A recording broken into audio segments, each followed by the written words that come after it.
Hi guys! Today, let's do swatches and haul and swatches ng Pink Sugar. I have here yung kanilang lipstick set. Ito yung kanilang holiday gift set. Available for limited time only. Ang presyo nito guys, per box, 499 pesos and meron ka ng dalawang lipstick. So, marami akong sasabihin tungkol dyan later. Isa-swatch ko rin yan para makita nyo kung ano yung mga shades na I have here. Also, yung kanilang best seller na Sweet Cheeks HD Chick Color. And meron silang dalawang bagong shades. So, yan. I-swatch din natin yan. And of course, yung Sugar Tint na love ko. All 5 shades yung bago nilang labas. And yung bago nilang, hindi ko nga sure kung na-release. I think November 15. Today. I'm talking about yung bestseller nila na HD Chic Color, ha? Ito, guys. Pink Sugar has a special place in my heart kasi parang kakasimula ko lang sa pag-YouTube, ganyan. Nandun ako nung launching nila talaga. Kapag ganun, parang tumatak na sa puso ko yun. Alam niyo, wow. Siyempre, diba? Ma-invite ako sa ganun na launching. And sobrang love ko yung Pink Sugar kasi halos lahat ng products nila okay na okay sa akin. Yung quality kasi ng products nila, parang maihahalin tulad mo sa mamahalin level na ng quality ng high-end product pero mura lang. Para sa budget ko, Carry Bells yung Pink Sugar. Ang haba na ng intro ko. Tama na. Let's start with, anong gusto nyo unahin? Unahin natin yung swatches, yung lip swatches, ha? Wala akong lipstick kasi dahil pinaghandaan ko to. Sweet as Sugar na lipstick set. And eto, ang laman niya is Diva and Naked. Ang gandang combination nga. Oops. Wait lang. Isin natin. Napunit! Diva and Naked. Gandang combination to kasi meron kang nude and then meron kang red. Hindi to bagong shades, guys, ha? Meron na nito dati pa. And yung Naked, isa to sa mga favorite ko na nude shades. Okay, let's watch. Ito yung Naked. Peachy nude na color. Next one is yung Diva. It's a deep red. Alright, so let's move on dun sa isa naman. Ang kasama naman nito is Fancy and XOXO. So, Fancy is a hot pink. Tama ba? Yes, it's a hot pink color. And then, yung XOXO is nude din. Medyo mauve. Yan. So, let's start with yung mauve muna. Yung XOXO muna. I like this color. Ang ganda. Alam ko nag-swatch na ako nito before, guys. Pero I'm not sure kung gumawa ako ng lip swatch. Pero ayan yung XOXO. Next color, Fancy.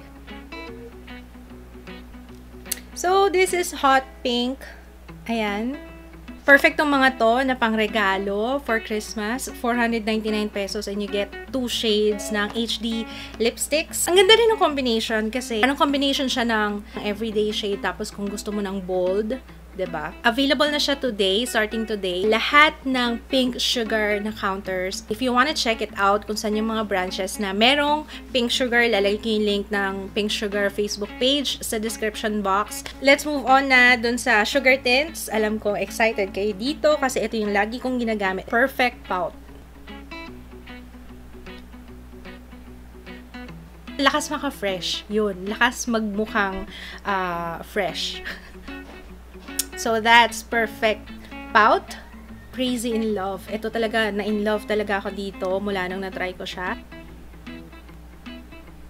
Tingnan nyo naman tong color na to. Ang ganda-ganda. Ayan, tinanggal ko muna yung contact lens ko kasi may pumasok na glitters yata yun sa aking mata. Ang hirap talaga magmaganda at magpanggap. Crazy in Love, etong shade na to, dami nagtatanong sa akin every time na I'm wearing it kung ano yung shade na suot ko. Alam nyo, ang ganda-ganda niya. Parang siyang muted na mauve na kulay. Parang natural lang, parang ganun. Next one is itong Sugar and Spice.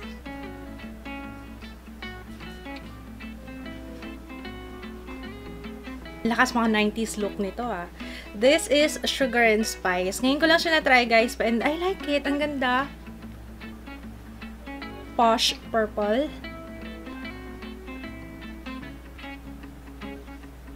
Medyo nahirapan ako sa application kasi ayan o, may mga areas na hindi even. Maganda yung kulay. Unfortunately, siguro sa application ko lang. Or, eto kasi, ayan o, so far sa lahat ng na-try ko, ito yung pinaka-dry. So, it's drier than normal. Last shade, we have yung Truth or Dare.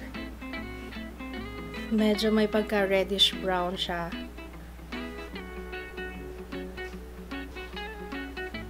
Wow, ang ganda nitong kulay na to. Actually, lahat. I think sinabi ko na to sa inyo before. Hindi ko maalala kung sa vlog. Lahat ng shades na bagong labas ng Pink Sugar, maganda. So, this is Truth or Dare. So, alam niyo naman yung sugar tint, favorite ko talaga yan. Ilang beses na yan nasama sa favorites ko kasi isa sa mga pinaka-komportable na matte liquid lipstick. Hindi ko nga siya kinoconsider actually na liquid lipstick kasi hindi siya liquid. Creamy kasi siya. Creamy. So, madali yung application, comfortable sa lips.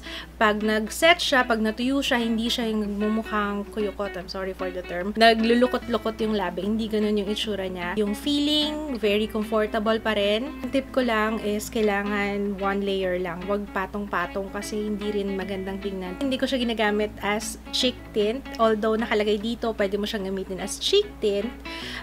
Sa lip ko lang talaga siya ina-apply. 349 pesos ang isa nito. And balita ko madaling maubos yung ibang shades dito. Transfer proof, kiss proof na talagang hindi kakalat sa aking face at sa aking teeth. May mga na-try akong liquid lipstick na pati sa ngipin ko, may nagka-crumble, ganun. So, wala. Next, Sweet Cheeks HD Cheek Color with aloe vera and vitamin A, CE. So, 6 grams. Nagpalit na sila ng box. Dati hindi ganito yung box nun. Tsaka parang lumiit siya. Lumiit nga siya. So, 6 grams to and it cost 299 pesos. Oh, this one is Sin City. Tama ba? Ayan. Isa sa mga favorite na highlighter. Pinabasa akong comment before. Ano daw yung maisa-suggest ko na highlighter na locally available. Ayan. Try this one out. Yung Pink Sugar na Sin City. Maganda siya. I-swatch ko na lang to lahat guys sa dito kasi hindi ko siya pwedeng ipakita isa-isa sa mabubura yung funda natin. Pipili lang ako ng isang bet na bet ko kasi wala pa akong nilagay na blush. Okay, so ito yung Sin City, binabanggit ko sa inyo lagi before. Ito siya. Ayan. May pagka-gold. Pag tinamaan siya ng ilaw, 'di ba? Merong gold. Isa sa mga favorite na highlighter ko to na locally available. Pink Sugar Sin City.